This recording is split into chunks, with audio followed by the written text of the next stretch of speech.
कोल India आज second top most gainer है federal bank के बाद।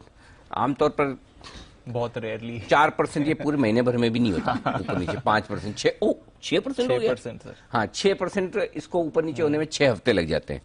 आज ये कमाल 6 घंटे में कर दिया इसने, क्यों बताइए वरुण अनिल जी। तो अगर ये स्टोरी जो है वो आगे चलती रही ना तो वो 180 190 का लेवल जो देखा था हमने कुछ दिन पहले वो रिपीट भी हो सकता है। और फिर वहां पे आशीष जी बोलेंगे भेज दो सब कुछ। अब वो अनिल जी नहीं पता, लेकिन हथौड़ा लेके गदा लेके तैयार बैठे हुए। आओ आशीष जी, स्टोरी सुन के राय देंगे या चलो स्टोरी सुन के ही राय ली जाए? पहले स्टोरी सुनिए आशीष जी, फिर बाद में आपको बताना है। हाँ। जी बताइए। तो अनिल जी जो बिजनेस अपडेट इन्होंने दिया कि 3% के आसपास जो दिसंबर में उत्पादन है वो बढ़ा। दूसरी जो स्टोरी है वो दरअसल इंडोनेशिया को लेके है। दरअसल इंडोनेशिया ने जो थर्मल कोल होता है उसके एक्सपोर्ट पे बैन लगा दिया है। अब इंडोनेशिया में तकलीफ क्या है? दरअसल इंडोनेशिया में उनकी सरकार का ये मानना है कि वहां पे फिर से इलेक्ट्रिसिटी क्राइसिस जो है वो आ सकती है और कोयले की डिमांड जो है वो लगातार बढ़ते जा रही है और इसके लिए उन्होंने जनवरी में जो एक्सपोर्ट करते हैं इंडोनेशिया उस पे बैन लगा दिया है। देखिए इंडोनेशिया जो है वो दुनिया का सेकंड टॉप मोस्ट कोयले का प्रोड्यूसर है। सबसे पहला चाइना है, दुनिया की कुल कोल प्रोडक्शन में से 50% चाइना करता है। उसके बाद 9 से 10% के आसपास का इंडोनेशिया करता है और उसके बाद नंबर आता है इंडिया का जो कि करीब 8 से 9% के आसपास का है। तो एक तो इंडोनेशिया अगर एक्सपोर्ट बंद करता है तो इसका इंपैक्ट जो है आपको ग्लोबल प्राइसेस पे देखने मिलेगा। दूसरा जो है, अब ग्लोबल प्राइसेस पे क्यों देखने मिलेगा वो भी एक आपको बताता हूं। दरअसल इसके पहले इंडोनेशिया जो चाइना इंपोर्ट भी करता था कोयला वो ऑस्ट्रेलिया से करता था और ऑस्ट्रेलिया के साथ इनकी जो तनातनी हुई है उसके बाद इन्होंने इंडोनेशिया से इंपोर्ट करना शुरू किया और अब इंडोनेशिया भी बंद कर देगा तो ग्लोबली एक तो कोयले की दिक्कत हो जाएगी। दूसरा, इंडिया में सालाना अगर आप कोयले का प्रोडक्शन देखेंगे कोल इंडिया का तो 600 मिलियन टन के आसपास है, लेकिन इंडिया भी कोयला इंपोर्ट करता है और इंडोनेशिया से प्रतिवर्ष करीब 60 से 80 मिलियन टन के आसपास का कोयला जो है वो इंडिया में इंपोर्ट होता है। अब अगर इंडोनेशिया यहां पे बैन लगाता है तो जाहिर सी बात है इंडिया में और ग्लोबली कोयले के दाम बढ़ जाएंगे। अब इससे कोल इंडिया को कैसे फायदा है? वैसे तो कोल इंडिया एफएसए के तहत कोयला बेचता है, लेकिन काफी हद तक ये ई ऑक्शन में भी बेचते हैं।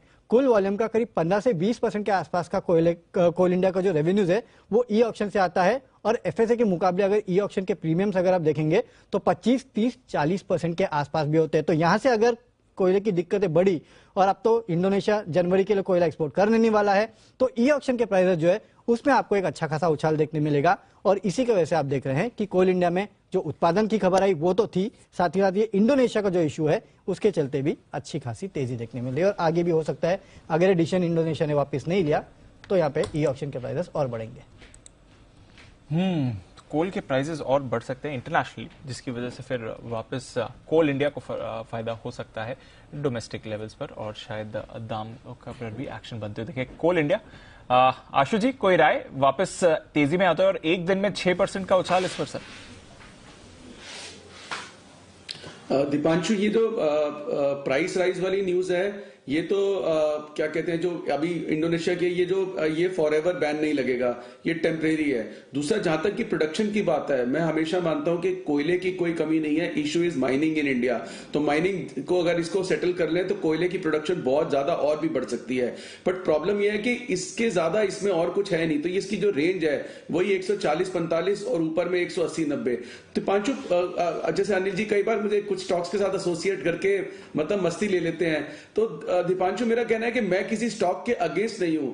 मेरा मानना है, आज भी मैं दीपांशु अगर आप बात करो तो बहुत सारे स्टॉक्स की लिस्ट ये दे सकता हूं जो मेरे पॉपुलर नॉन फेवरेट हैं। उनका कारण सिर्फ यही है, अगर आप उसको 1 जनवरी 2021 में देखो और 2022 में देखो, उन्होंने इन्वेस्टर को, ट्रेडर को कुछ दिया ही नहीं है। तो मेरा मानना होता है, मैं उसमें बार बार ये अवॉइड करता रहता हूं कि इससे दूर रहो, क्योंकि आपका एक सबसे बड़ा अपॉर्चुनिटी लॉस होगा। जिस साल के अंदर 2021-22 में जिस साल के अंदर इतना पैसा स्टॉक्स ने दिया, मतलब one of the dream run market में मिला है अगर आप राइट स्टॉक्स के साथ रहते। लेकिन हमारा प्यार वो कुछ पुराने L&T हाउसिंग फाइनेंस और मतलब ITC और ये, मतलब मैं एक एग्जांपल दे रहा हूं जिसमें कई बार अनिल जी मुझे बोलते हैं, वो इसलिए मैं कहता हूं कि आप बहुत बड़ी अपॉर्चुनिटी मिस कर रहे हैं अगर उसके साथ ही रहते हैं कि इससे नीचे क्या जाएगा या अब तो चलेगा।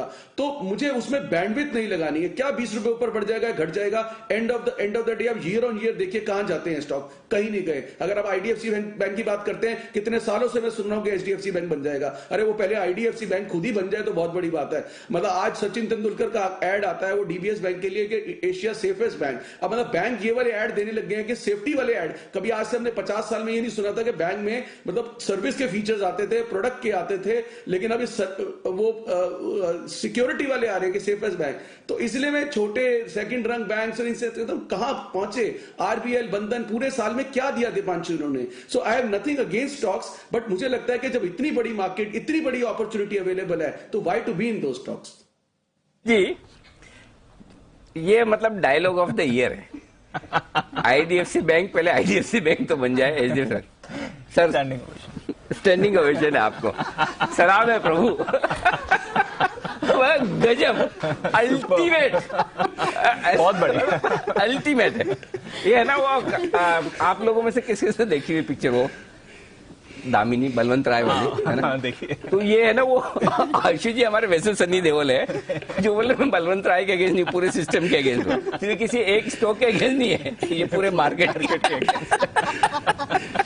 तो आपको कहा एक आध स्टॉक तो आप गिनते ही नहीं है, आप तो पूरे मार्केट पे हो। तो गजब, क्या मतलब वाकई में आप है ना, अगली बार कोई आदमी है ना मार्केट में, और स्पेशली ये सर है ना, बड़े बड़े लोग बहुत बोलते हैं कि आप पार्टी वार्टी में जाओ, शाम को गेट टुगेदर हो, एकदम इंटेलेक्चुअल काइंड के लोग जो मतलब बड़े बड़े पोर्टफोलियो मैनेज करते हैं, फंड मैनेजर या सो कॉल्ड दिग्गज एक्सपर्ट, वो बात करें ये एचडीएफसी बैंक हो जाएगा, ये इन्फोसिस हो जाएगा। अब वो आशु जी को याद करेंगे। आशु जी गजब सर, मतलब इसके लिए तो आपकी जो तारीफ की जाएगा कि भाई पहले ये तो बन जाए कुछ का है। लेकिन चलिए देखो क्या होता है। फिलहाल तो कुछ चीजें तो बदल रही है। आईडीएफसी फर्स्ट बैंक के लिए भी अनिल सिंघवी साहब वहां के चेयरमैन बने, तो अब देखो क्या कुछ होता है। बट बहुत ही गजब, बहुत ही शानदार, हाँ मजा आ गया सुन के, है ना। ओके, तो ये है आशु जी की राय। और बाकी तो कोई स्टॉक्स के लिए तो इसलिए कि वो स्टॉक्स आपकी लिस्ट में बार बार लगातार आ जाते हैं जहां आप परपेचुअली आप शॉर्ट के मौके ढूंढते हैं। ऐसे मुझे याद आता है समीर सर का, अगर आप लोगों को याद हो तो समीर सर कहते थे एक बार, समीर अरोड़ा साहब, कि कुछ ऐसे स्टॉक है जो हम चाहते हैं कि वो एफएनओ में हमेशा बने रहे लाइफ लॉन्ग, क्योंकि ये अगर निकल जाएंगे तो हम शॉर्ट किसको करेंगे, हमारे को हेजिंग के लिए भी तो जरूरत पड़े। आशु जी याद है आपको?